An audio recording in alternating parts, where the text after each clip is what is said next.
everybody. We are back with a new format today. We're going to be doing some commentary on some gameplay that happened last week at our locals. This is attempt number 3 at this format, and I'm joined here by TJ. Hey as guys. TJ can attest to, we recorded this once already, and we had some technical difficulties. So we're doing this all over again. So unfortunately not like a fresh take, but we're going to keep it as fresh as we can make it for you. And then, so what we're going to be doing is, like I said, just some commentary on the gameplay. We're going to be seeing Royal Knights with Jose piloting the deck on the left and Black War, myself on the right. And without further ado, let us jump into it. So just setting up, I think Jose is going to be going, let's see, I think he's going first, if I remember. We'll see. Yes. Yeah, he goes first, I'm pretty sure. If I remember as well. We'll see. Yeah. I could also be... So he went first, he hatches into his Drassel, standard, Royal Knights play to play the Magna for 2, passes over to me. Going to my rookie, I'm able to build pretty decently here, going into a Gray X all the way in the stack. And then I think the gas stops there. We play an Agu to search, which is not a bad play to start. Lets me pick up my Metal Gray. Yeah, let's just start cycling, finding some pieces, which you definitely were needing, and then you're in a good spot now. Yeah. And I think early turns too, like I don't really care about giving Royal Knights too much memory because he can't reduce as effectively. I mean, he's still reducing by a lot, but the early turns you still have a little bit of wiggle room. Yeah, and that's just unfortunate there that he has the Marcus. Like he's so he had it ready. He was cooking. Yeah. Yeah, so he was able to play the Marcus, pop my Agu. I go into my Metal Gray in the back just to pass over and pass it over to Jose. He goes ahead and plays Dynus for 2, which lets him search the top 4. Pretty decent hits off of that. A lot of choices there. Yeah, he has some good picks there. He has more stuff for more search consistency, which he opts not to take, which is fine with what he has. I mean, he drew pretty hot. Yeah. From what I recall and what I was able to see. Alright, so we play another Agu, which is painful to see those X antibodies go down, but we are able to hit the Metal Gray X. Going to Agu again to just cycle, keep cycling, which lets us pick the Black War up. So not bad, and then we drop a tie. So not a bad turn there. I'm able to set up for possibly a next turn push. Yeah, you're in a good spot where you put yourself in a position where he kind of... He has to put an answer on the board somehow to deal with the Agu X. So if he leaves that there, then that's just going to be another stack ready to go, which he does have an answer to. But you have your Metal Gray in the back that is ready to start dealing some damage next turn. Plays out All Force to strip and bounce, which is real nasty. I never realized that was what All Force did until that night. I was like, holy jeez. Yeah. And then he played Royal Knights of the Purge to slip something underneath. It's just so much gas for that deck. It puts that deck... It basically just makes the deck a turn faster. Yeah. Yeah. Right, and I think I decided not to push up that turn. Curious why I didn't, but I decided to go play Ooyy.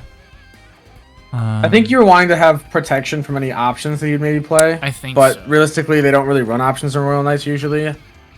Outside of Purge. I think maybe a thought I had was to give myself 3 to potentially keep turn with my next Evo. Yeah. But I'm Jose trying to goes see ahead. too. You also, I mean, there's nothing you really could have done that turn either. You wouldn't have been able to deal with anything unless you had X Antibody in hand and were able to like swing Raid and then X Anti Digivolve and then swing over the All Force to slow him down. Right. So he goes ahead and purges again, which is real scary because he's got a memory setter, 2 purges, and already 4, potentially 5 once that Dynus, now 6, potentially when Dynus gets tucked in. So that's real scary, right? Like that's turn, what, 3 or 4 now? Yeah, you're right. I think this is just turn 4 or 5-ish. It's hard. It is a hard spot to sort of work your way out of because pretty much he could drop the Omni any turn and then just go for it. Yeah. And then he smart play to push out the Magna, get some chip damage in. Yeah. Even if I put out a blocker, my stack's pretty much gone. Sorry for the glare there. So we push the Metal Gray up, go into Metal Gray X, tap Ooyy to give it option protection, plus 2k DP, and then tap tie to gain 1. And this is where things get a little bit cuckoo for Cocoa Puffs on my end. I think I'm overthinking it. Yeah, I'm trying to find ways to get rid of his board where I go for security, which, you know, thinking about it now, the optimal play would have been to pierce through his Magna, because I'm able to go into Black War for 4, pop his Marcus, and then go into Black War, which if I had done that, I would have popped his entire board and not just one. Yeah. Which would have at least bought me another turn. Yeah, because you would have swung through that. He would have gotten his free card draw, which is whatever. Then you would have popped the Dynast, and then it's like, okay, but at least he doesn't gain any advantage off the turn that he just had. Right. Right. Which, I mean, at that point, I'm playing around him having Omni in hand. So I think if I had gotten rid of both bodies, that would have slowed him down one more turn. There you go. Down a turn, and then I probably would have been able to try to do something, whether it's like get another blocker out on board or whatever. But yeah, which don't worry, the other Dynast does come off the board in a second here. Yeah. He realizes. Plays all force to just destroy my entire stack. Yeah, because it just trashes all your sources. It's rough, man. It's hard. Yeah. And then Kentaro's coming in and recovers him 1, which is nasty. Yeah, and he goes back up to those memory too. Which I wonder, I was asking myself this the time too. I wonder if he planned that with the 1 chip that he did with the Magna, where he's like, okay, well, I'm at 2 security, or I will be at 2 security. What if, I mean, I can do the Kentaro's play. Knowing Jose and how well he pilots this deck, I wouldn't be surprised. Yeah. If that was his plan, just as like a safety net. Yeah. He's always got like 2 or 3 steps down. Like, he's just a really good player in that regard. So he takes game 1 pretty handedly. Nothing I could really do there. I think he just was drawing hot and got into what he needed very quickly. Yeah, I think the only hope you had was to do the 1 play where you just swung through the Magna and then pop the Dynast. I think he was going to be 1 memory short of being able to make his play. Yeah.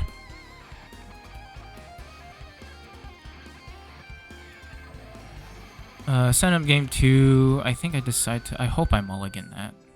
I think I'm pretty sure I do. You should. If you didn't, I don't remember. I didn't actually remember the hand. Oh, this wild man. This Chad over here. I don't know why I keep that, but we'll see. Were you going second? I think so. I think I gambit thinking I was going second. I mean, to be fair, it is an okay turn 2 hand. Yeah. It has potential. Yeah. Whether it realizes that potential or not, I don't know. Alright, so turn 1, same old play. Hatches Drassel, going to Magna. Yeah.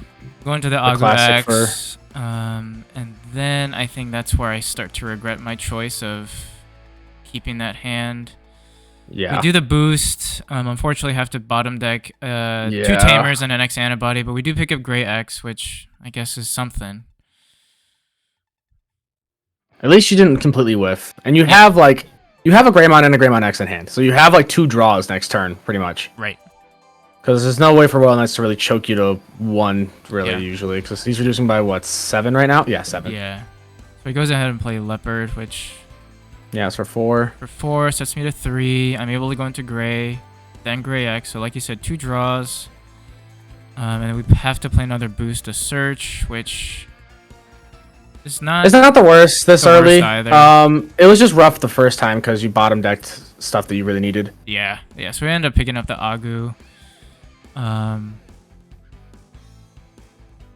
And let's see what he has. I mean, I think, a little bit off topic here, but so he goes ahead and played Magna. But I think, what I enjoy about doing this new format that we're doing here, TJ, with the commentary is that, even having played this game for like what, almost 2 years now.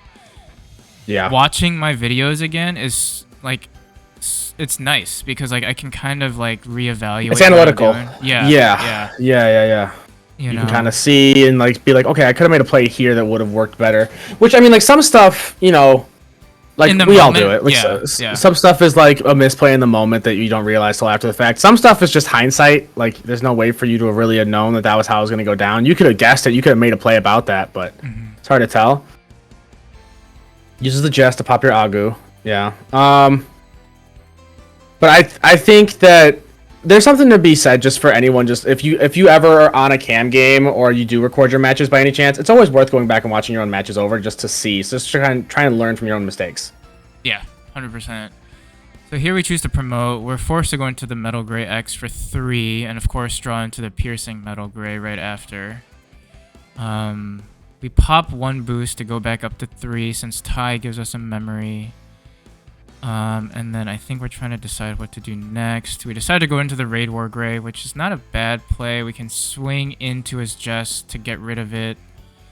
Yeah. Which unfortunately no piercing, but that's okay.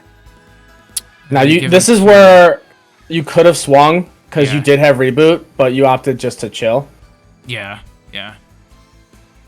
Because that would have been for 2 checks. I reboot. I get. Would have been 3 checks because you had the Metal Gray X. 3 checks with the Metal Gray. Yeah, so I would have put in some early pressure on Jose to really kind of force him to do something.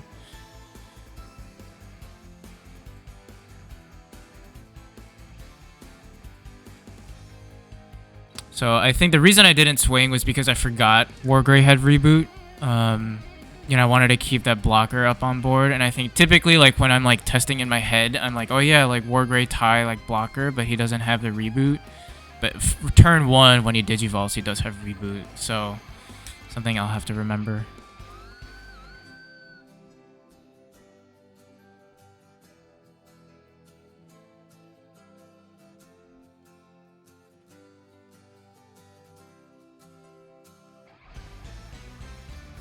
So I think Jose is just thinking to do Genku. Yep. So he plays out 2 Magna, which he has 2 blockers on board right now. Genku is big enough right now where if I were to raid, my WarGrey stack also dies.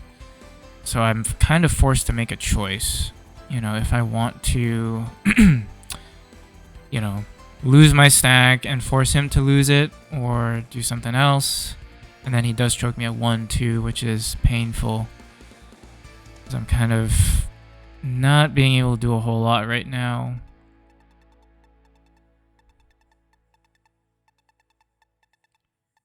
And I think at this point, I do choose to crash. Or no, I choose to swing, actually, and force him to make the decision about blocking or not. Which, like you said, if I had done that earlier 3-check swing, really would have been a more difficult decision, I think, for him. Chooses to block, so both stacks die. I go into Gray to pass him the 1. He tucks the Magna underneath. I think he's in a pretty good spot right now. He can just go ahead and play Dynas for setup. Do that. Ruin mode tech always scares me when I see him hit that in a search. I'm like, I haven't seen it played out yet, but when it does, I'm so scared.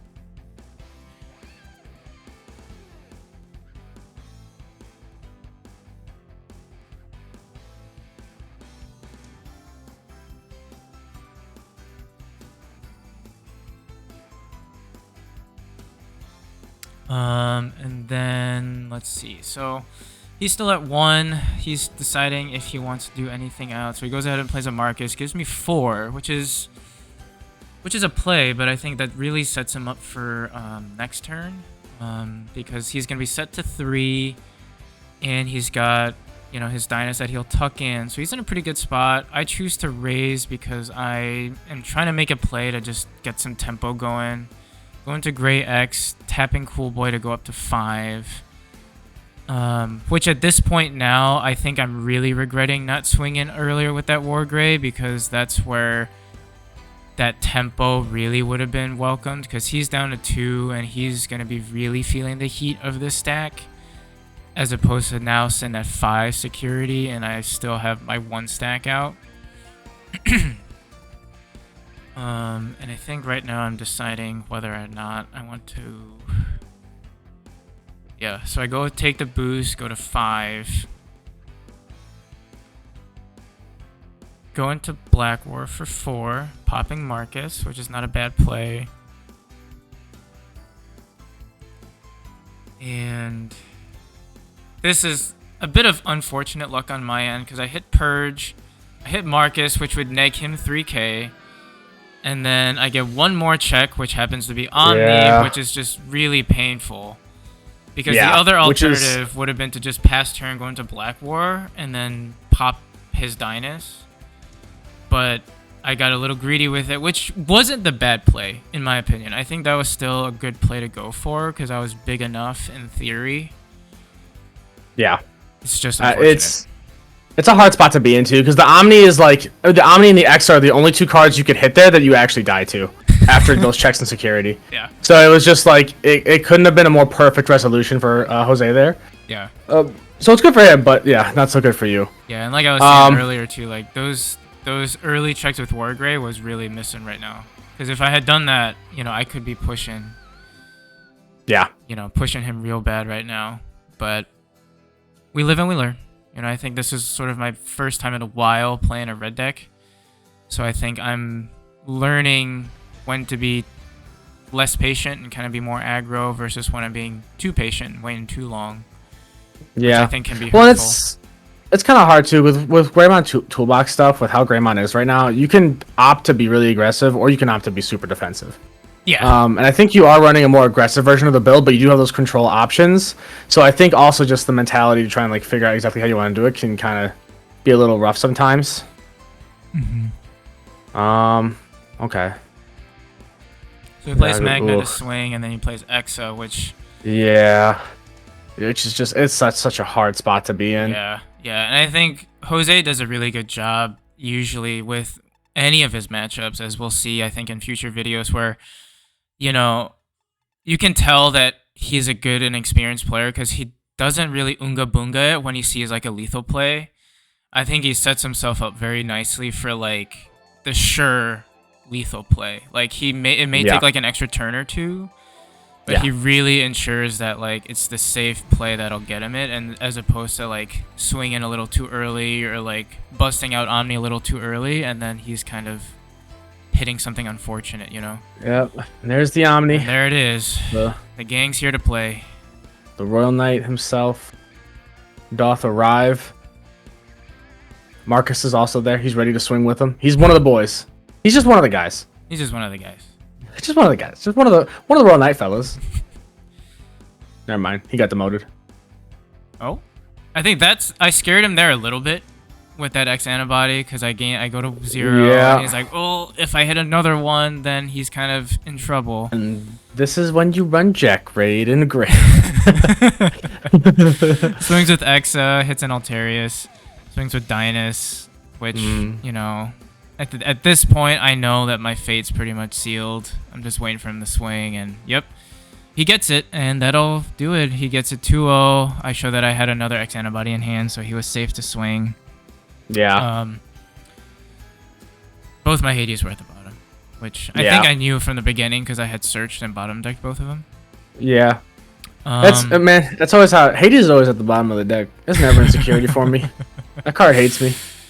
But yeah, I mean, I think pretty good showcase of what Royal Knights can do, particularly with a very good pilot. Jose, as always, just pilots his decks really well. And like I said, I think it's just a really scary matchup for, I think, any deck, particularly WarGrey, which does take a little bit of time to set up, right? With being on a timer that and it's hard Royal Knights puts you on, Yeah, it's hard. The other reason it's hard too for Black WarGrey is because, you know, you want to be able to control their board and slow down their tempo, affect their tamers, etc.